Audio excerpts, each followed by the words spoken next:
कहानी की शुरुआत होती है स्कॉटलैंड के कोस्ट के पास एक बिल्कुल अलग और सुनसान आइलैंड पर, जहां माइकल अकेला रहता है। वहां पर आसपास कोई भी नहीं रहता, सिर्फ हवा की आवाज और समुद्र की तेज लहरें सुनाई देती हैं। उसके साथ उसका एक वफादार कुत्ता भी है जो हमेशा उसके पास बैठा रहता है। हर हफ्ते जेसी और उसके अंकल एक छोटी सी बोट से उसके लिए राशन और जरूरत का सामान लेकर आते हैं, लेकिन माइकल हमेशा उन दोनों से बचने की कोशिश करता है। उनकी तरफ देखना तक नहीं, दरवाजा खोलने से भी बचता है, मानो लोगों से दूर रहना उसकी आदत बन गई हो। एक दिन जेसी जब क्रेट घर के बाहर रख के जा रही थी, तब उसने क्रेट के ऊपर छोटा सा गिफ्ट भी रख दिया। वो गिफ्ट छोटा भले ही था, लेकिन दिल से दिया गया था। बोट धीरे धीरे दूर चली गई। तब माइकल घर से बाहर निकला। उसने बिना कुछ बोले क्रेट उठाया और गिफ्ट को जमीन पर छोड़ दिया। उसे गिफ्ट से कोई मतलब नहीं था। पूरा दिन वो घर के अंदर बैठा शराब पीता रहा। टेबल पर चेस बोर्ड लगा हुआ था और वो खुद के साथ ही चेस खेल रहा था। अगले हफ्ते जेसी ने हिम्मत दिखाई। इस बार उसने सिर्फ क्रेट नहीं रखी,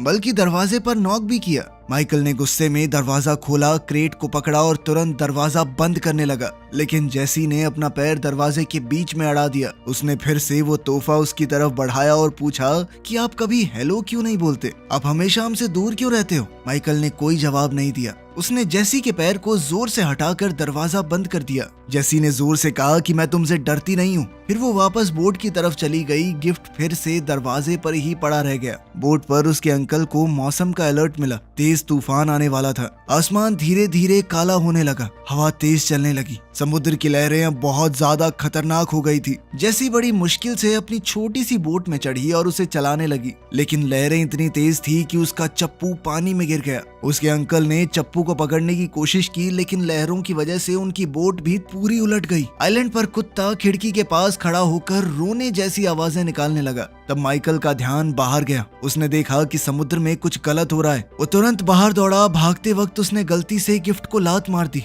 फिर वो अपनी बोट पर चढ़ा एक स्लाइड जैसी जगह से फिसलकर नीचे पानी तक गया और इंजन स्टार्ट करके फुल स्पीड में आगे बढ़ा। जैसी पानी के ऊपर आई, लेकिन उसका पैर एक जाल में फंस गया था। वो तैर नहीं पा रही थी। तेज लहरों ने उसे फिर से पानी के नीचे धकेल दिया और वो बेहोश हो गई। माइकल ने बिना ज्यादा सोचे समुद्र में छलांग लगा दी। उसने जाल को पकड़कर खोला, उलझे हुए हिस्से सुलझाए और जेसी को आजाद किया। उसने जेसी के अंकल को भी बचाने की कोशिश की, लेकिन तब तक बहुत देर हो चुकी थी। माइकल जेसी को अपनी बोट में ले आया, उसे तुरंत सीपीआर दिया। काफी देर तक कोशिश करने के बाद आखिरकार जेसी ने फिर से सांस लेना शुरू किया।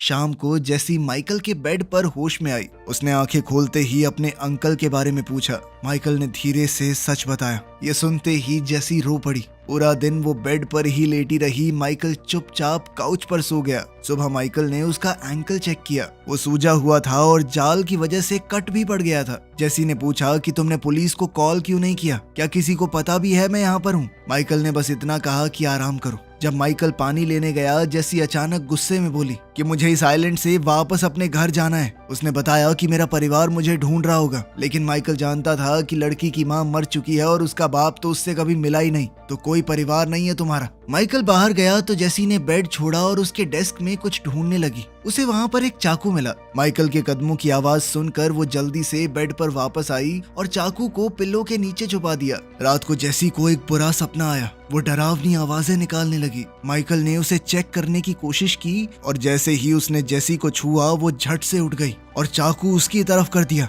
माइकल ने शांति से कहा कि सिर्फ सपना था। फिर उसने उसे सिखाया कि चाकू को कैसे सही तरीके से पकड़ते हैं और इस्तेमाल कैसे करते हैं उसका। दिन बीतने लगे। माइकल उसका ख्याल रखता रहा। उसे बाथरूम तक उठाकर ले गया, खाना बनाया, दवाई दी और उसके घाव साफ किए। धीरे धीरे जेसी बाहर चलने लगी और कुत्ते के साथ वक्त बिताने लगी।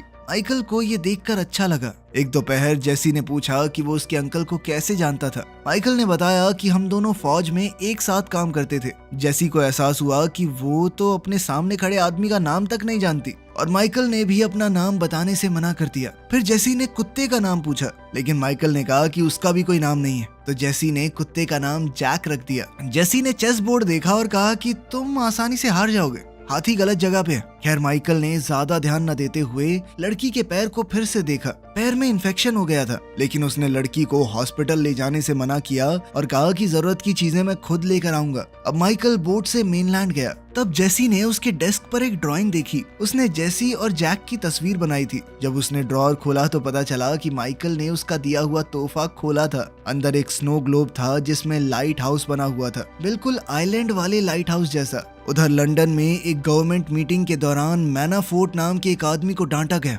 उसने एक सर्वेलेंस प्रोग्राम चलाया था जिसका नाम है थिया। ये प्रोग्राम थिया यूके के हर फोन और कैमरा से डेटा कलेक्ट करता था। मैनाफोर्ट ने बताया कि हमने बहुत सारे हमले रोके हैं, इससे बहुत सारे टेररिस्टों को पकड़ा है। बाद में वो प्राइम मिनिस्टर से मिला। प्राइम मिनिस्टर ने रिकॉर्डिंग बंद की और एक डील की। प्राइम मिनिस्टर ने मैनाफोर्ट से कहा कि पब्लिक के सामने हम तुम्हें नौकरी से निकाल देंगे। प्राइम मिनिस्टर ने कहा, देखो तुमने काम ठीक किया है, लेकिन दुनिया नहीं चाहती कि जो उनके फोन और कैमरा देख रहे हैं वो सरकार भी देखे। पब्लिक के सामने तुम्हें नौकरी से निकाला जाएगा, तुम्हारी जगह रॉबर्टा लेगी, लेकिन सबकी नजरों से दूर तुम थिया प्रोग्राम को अब भी चलाते रहोगे। इसके लिए मैनाफोर्ट मान गया। उधर स्कॉटलैंड में माइकल एक फार्मेसी गया और कैमरास से बचने की पूरी कोशिश की। फिर वो कपड़ों के स्टोर में गया और जल्दी से बहुत सारे कपड़े उठा लिए ताकि वो कैमरा में न दिख जाए। बाहर निकलते वक्त कुछ लड़कियां सेल्फी ले रही थी और कैमरा में उसकी फोटो आ गई। ये फोटो जैसे ही थिया डेटाबेस में गई, अलर्ट जारी हो गया। उसे एक बेहद खतरनाक टेररिस्ट के रूप में मार्क कर दिया गया। रॉबर्टा ने तुरंत एक असॉल्ट टीम भेज दी। आइलैंड पर वापस जाकर माइकल ने जेसी के एंकल पर सही से पट्टियां बांधी, उसे कुछ दवाइयां दी और मिठाइयां भी। उसे कुछ कपड़े भी दिए जो बिल्कुल सही फिट आ गए। रात को खाना खाते वक्त माइकल ने बाहर एक आवाज सुनी। जब उसने दूरबीन से देखा तो एक बोट आइलैंड की तरफ आ रही थी। माइकल ने जेसी से कहा कि जल्दी से बाथरूम में खुद को बंद कर लो और आवाज मत करना। जिसके बाद जेसी चाकू लेकर बाथरूम में गई। माइकल भी एक ब्लेड लेकर बाहर गया। सोल्जर्स बोट से उतरकर घर की तरफ आए तो माइकल ने एक रस्सी काट दी। एक बड़ा सा पत्थर पहाड़ी से नीचे गिरा। अचानक एक नेट भी एक्टिवेट हो गया जिसने एक फौजी को पकड़ा और पानी में घसीट लिया। फिर माइकल ने एक बहुत तेज लाइट ऑन कर दी। फौजियों ने नाइट विजन गॉगल्स पहने हुए थे तो वो थोड़ी देर के लिए अंधे हो गए। उन्होंने अपनी आंखों से वो नाइट विजन गॉगल्स हटाए और गोलियां चलाई माइकल को भागता देखकर। एक फौजी उसका पीछा करता हुआ पहाड़ी पर चढ़ा। माइकल ने पीछे से लालटेन तोड़कर उसके सर पर दे मारी और फ्लेयर गन से गोली चलाकर उसके शरीर में आग लगा दी। दूसरा फौजी ऊपर आया तो माइकल ने चाकू से उस पर वार करके उसे नीचे धकेल दिया। इसी बीच एक और फौजी घर के अंदर घुसा और जैक ने तुरंत उस पर झपट कर जोरदार हमला कर दिया। थोड़ी देर की जद्दोजहद के बाद फौजी ने जैक को गोली मार दी और वो मौके पर ही मर गया। सब कुछ एक पल में खत्म हो गया। फिर वो बाथरूम के दरवाजे पर आया और जोर से लात मारकर दरवाजा तोड़ दिया। उसने आसानी से जेसी के हाथ से चाकू भी छीन लिया। उसने जेसी के दोनों हाथ पकड़े और जबरदस्ती उसे उठाकर बाहर ले गया। गैराज के अंदर एक और फौजी माइकल को ढूंढने लगा। वो इधर उधर देख रहा था, अंधेरे में टॉर्च घुमा रहा था। माइकल छुप कर खड़ा था और जैसे ही फौजी आगे बढ़ा, माइकल ने एक और ट्रैप को एक्टिवेट कर दिया। ऊपर से एक बड़ा लोहे का हुक तेज रफ्तार से आया और सोल्जर के शरीर को चीर कर निकल गया। वो आदमी दर्द से चीखता हुआ हवा में लटक गया। माइकल ने रस्सी को कस के बांध दिया ताकि वो लटका रहे। फिर माइकल तुरंत साइड से अंधेरे में छुप गया। थोड़ी देर बाद एक नया सोल्जर वहां पर पहुंचा। माइकल बिना वक्त गवाए उस पर कूद पड़ा। उसने उसका हथियार छीन लिया और दोनों के बीच हाथापाई शुरू हो गई। माइकल ने उस सोल्जर को 3 बार चाकू मारा, लेकिन फिर भी वो लड़ता रहा। वो बहुत ताकतवर था। आखिरकार माइकल ने पास में पड़ा हुआ एक चप्पू उठाया और उसके सर पर जोर से मारा, जिसके बाद वो फौजी लड़खड़ा कर नीचे गिर गया। माइकल ने चप्पू उसकी गर्दन पर जोर से दबा दिया जब तक उसकी सांस रुक नहीं गई। तभी अचानक से माइकल को जेसी की तेज चीख सुनाई दी। उसकी आवाज दर्द और डर से भरी हुई थी। माइकल ने तुरंत मरे हुए सोल्जर की गन उठाई और भागते हुए बाहर आया। उसने किडनैपर के पैरों पर गोली मारी ताकि वो गिर जाए। गोली लगते ही वो आदमी गिर गया। जेसी साइड में हट गई। अब माइकल को क्लियर शॉट मिला तो उसने आखिरी फौजी को भी खत्म कर दिया। नजदीक से देखने पर माइकल को पता चला कि एक फौजी के कपड़ों पर छोटा कैमरा लगा हुआ है। वो सब कुछ रिकॉर्ड कर रहा था। माइकल ने उसका पूरा इक्विपमेंट उठाया। फिर जेसी से कहा कि थोड़ी देर रुकना। माइकल घर के अंदर गया। वहां उसने जैक को जमीन पर पड़ा देखा।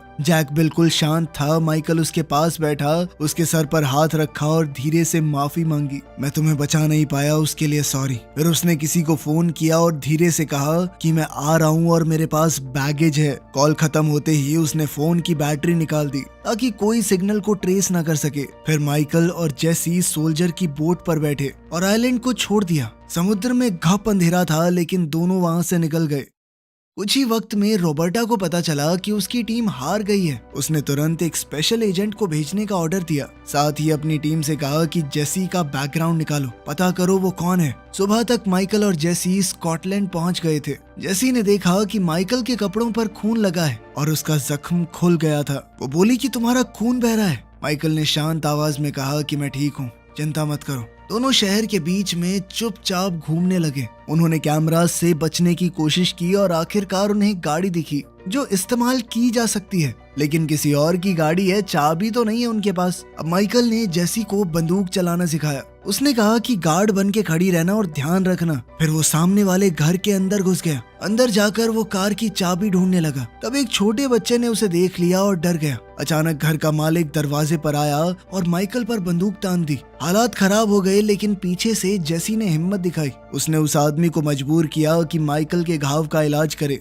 इसी बीच रॉबर्टा की टीम का एक टेक्नीशियन बोला कि जो टेररिस्ट प्रोफाइल पहले दिखा था वो नकली है। किसी ने सिस्टम के अंदर ये प्रोग्राम किया था कि एक खास चेहरा कैमरे पर आए तो अलर्ट दिखे। कोड खुद ब खुद डिलीट हो जाता है। जब उसे कुछ गड़बड़ लगी तो टेक्नीशियन ने थोड़ी छानबीन की। अब स्क्रीन पर माइकल की असली प्रोफाइल आई। लिखा था कि वो तो एक लड़ाई में मारा गया। रॉबर्टा ने कहा कि कोई हमें अपने ही लोगों को मारने पर मजबूर कर रहा है। टेक्नीशियन ने उसकी मिशन फाइल खोलने की कोशिश की लेकिन कंप्यूटर ने मैसेज दिया कि ये फाइल मौजूद ही नहीं है। तभी सिस्टम ने स्कॉटलैंड से 911 का एक कॉल पिक किया। एक लड़का रो रहा था ये कहते हुए कि उसके पापा को एक आदमी और लड़की ने पकड़ लिया है। रॉबर्टा ने तुरंत नई टीम भेजी और साथ में पहले वाले एजेंट को भी भेजा। उधर मैनाफोर्ट अपने सॉफ्टवेयर से सब कुछ देख रहा था। उसने रिकॉर्डिंग चेक की और शॉक हो गया कि माइकल जिंदा है। जब उसने सुना कि रॉबर्टा एक खास एजेंट को भेज रही है, उसने उस एजेंट को पहले कांटेक्ट किया और कहा कि ये ब्लैक ऑपरेशन है, तुम सिर्फ मुझे रिपोर्ट करोगे।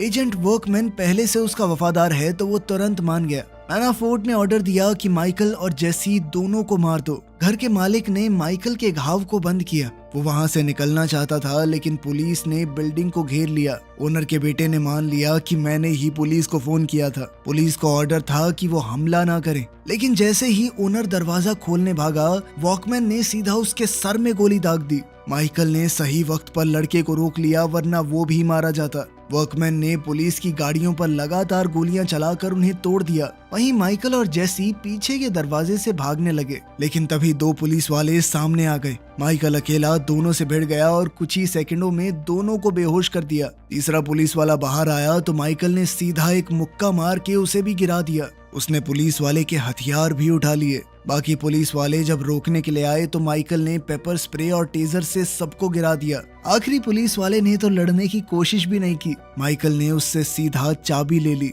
अब दोनों पुलिस की गाड़ी में बैठकर भागने लगे। बाहर निकलते वक्त माइकल से कुछ गाड़ियां टकरा गई लेकिन वो फिर भी बचकर निकल गया। रॉबर्टा कैमरास पर सब कुछ देख रही है। उसने वर्कमैन को कॉल करने की कोशिश की लेकिन उसने अपने कम्युनिकेशन डिवाइस बंद कर दिए थे। वर्कमैन पुलिस कार का पीछा करने लगा। उसने अपनी गाड़ी से उनकी कार को टक्कर मारी। माइकल ने स्पीड बढ़ा दी तो वर्कमैन ने गोली चलाई। खिड़की तो टूट गई लेकिन कोई घायल नहीं हुआ। फिर उसने 2-3 और टक्कर मारी। जंगल के रास्ते दोनों गाड़ियां चलती रही। माइकल ने अचानक से तेज मोड़ लिया ताकि दुश्मन कंफ्यूज हो जाए, लेकिन वर्कमैन भी तेज था। उसने तुरंत फॉलो किया और फिर से टक्कर मारी। वर्कमैन ने फिर गोली चलाई। माइकल ने गाड़ी को जिगजैग चलाकर बुलेट्स को मात दे दी। फिर वो धीरे धीरे चलने लगा। जैसे ही वर्कमैन आगे निकला, माइकल ने उसकी गाड़ी को जोर से साइड से मारा जिससे गाड़ी पलट कर गिर पड़ी। माइकल ने ये पक्का किया कि उसकी गाड़ी रोड से बाहर हो जाए। फिर वो और जेसी वहां से निकल गए। कुछ मीलों बाद उन्हें एक कंस्ट्रक्शन साइट मिला। माइकल ने कहा कि अब गाड़ी बदलनी पड़ेगी। उधर जंगल में वर्कमैन अभी भी जिंदा है। वो धीरे धीरे रोड पर चलने लगा। तब एक पुलिस कार और एक आम आदमी की गाड़ी ने रोड ब्लॉक कर दिया। वर्कमैन ने तुरंत पुलिस ऑफिसर को गोली मारी और सिविलियन को मजबूर किया कि गाड़ी दे दे। ऑफिस में रॉबर्टा ने मैनाफोर्ट को कॉल किया और पूछा कि क्या तुम माइकल को जानते हो। मैनाफोर्ट ने बताया कि सालों पहले उसने एक सीक्रेट प्रोग्राम चलाया था जिसका नाम था ब्लैक काइट्स। ये बेहद खतरनाक एजेंट्स थे जो सीक्रेट मिशन करते थे बिना किसी गवर्नमेंट रिकॉर्ड के। माइकल उन्हीं एजेंट्स में से एक है और बहुत ज्यादा टैलेंटेड भी। एक दिन उसे एक दूसरे देश में इंटेलिजेंस ऑफिसर को मारने भेजा गया, लेकिन उसने अपनी रिपोर्ट झूठी लिखी और गायब हो गया। मैनाफोर्ट को शक था कि शायद माइकल दुश्मनों के साथ मिल गया था। उसने रॉबर्टा से कहा कि अपनी पूरी ताकत इस्तेमाल करो उसे रोकने के लिए। बाद में रॉबर्टा ने टेक्नीशियन से ब्लैक काइट सिस्टम को हैक करवाया। फाइलें खुलने लगी। उसने देखा कि माइकल ने एक ईरानियन साइंटिस्ट को भागने में मदद की थी। साइंटिस्ट ने उन्हें न्यूक्लियर प्रोग्राम की सारी जानकारी दे दी। ऑर्डर ये था कि उसे मार दो, लेकिन माइकल ने अपनी बात से फिरना सही नहीं समझा। जब रॉबर्टा फाइल्स पढ़ रही थी तो मैनाफोर्ट सिक्योरिटी कैमराज से उस पर भी नजर रखे हुए था। सब कुछ और ज्यादा खतरनाक हो गया था। कुछ समय बाद जेसी ने शांत आवाज में माइकल से पूछा कि क्या उसका कोई परिवार है। माइकल ने सीधा जवाब दिया कि नहीं, कोई परिवार नहीं है मेरा। उसने बताया कि मुझे बीवी और बच्चे नहीं चाहिए थे, क्योंकि अगर फैमिली होती तो चीजें और ज्यादा मुश्किलों भरी हो जाती। उसने समझाया कि उसकी जिंदगी पहले ही खतरनाक और उलझी हुई थी, और अगर बीवी और बच्चे होते तो जान का खतरा और बढ़ जाता। जेसी ने थोड़ा दुखी होकर बताया कि मुझे मुश्किलों भरी जिंदगी भी मंजूर होती अगर उसकी माँ और उसका मामा वापस मिल जाते। ये कहते हुए उसकी आंखों में आंसू थे। फिर उसने बैग से एक फोल्ड किया हुआ पेपर निकाला। वो जैक की ड्राइंग थी जो उसने खुद बनाई थी। उसने धीरे से कहा कि जैक तुम्हारा असली परिवार था। थोड़ी देर सफर करने के बाद दोनों अगले शहर पहुंच गए। वहां पहुंचकर दोनों ने अपने सिर झुका लिए और सीधा चलने लगे ताकि सिक्योरिटी कैमरास उनके चेहरे को रिकॉर्ड न कर सकें। वो हर तरफ देखकर चल रहे थे, लेकिन तभी एक कार वहां से गुजरी जिसके अंदर डैश कैम लगा हुआ था और उस कैमरे में उनका चेहरा कैप्चर हो गया। कुछ ही देर में मैनाफोर्ट को उनकी एग्जैक्ट लोकेशन का पता चल गया। मैनाफोर्ट ने वीडियो फुटेज को एडिट किया। उसने वीडियो में से माइकल और जेसी को गायब करवा दिया ताकि कोई भी उन्हें ना देख पाए। फिर उसने उनकी लोकेशन के कोऑर्डिनेट तुरंत वर्कमैन को भेज दिए। माइकल और जेसी एक लोकल चर्च के अंदर गए, जहां माइकल अपने पुराने दोस्त आर्थर से मिला। आर्थर ने बिना सवाल किए उन्हें अपनी कार में बैठाया और जंगल के बीच अपने घर ले गया। घर शहर से दूर पेड़ों के बीच शांत जगह पर था। किचन में जेसी ने कुछ अजीब सी दवाइयां देखी। बॉटल्स और स्ट्रिप्स देखकर उसे लगा कि ये सीरियस बीमारी की दवा है। इधर आर्थर ने माइकल को बताया कि जब वो गवर्नमेंट की जॉब छोड़ रहा था तब उसने थिया सिस्टम बनाने में मदद की थी। उसके पास अभी भी सॉफ्टवेयर की एक कॉपी पड़ी है।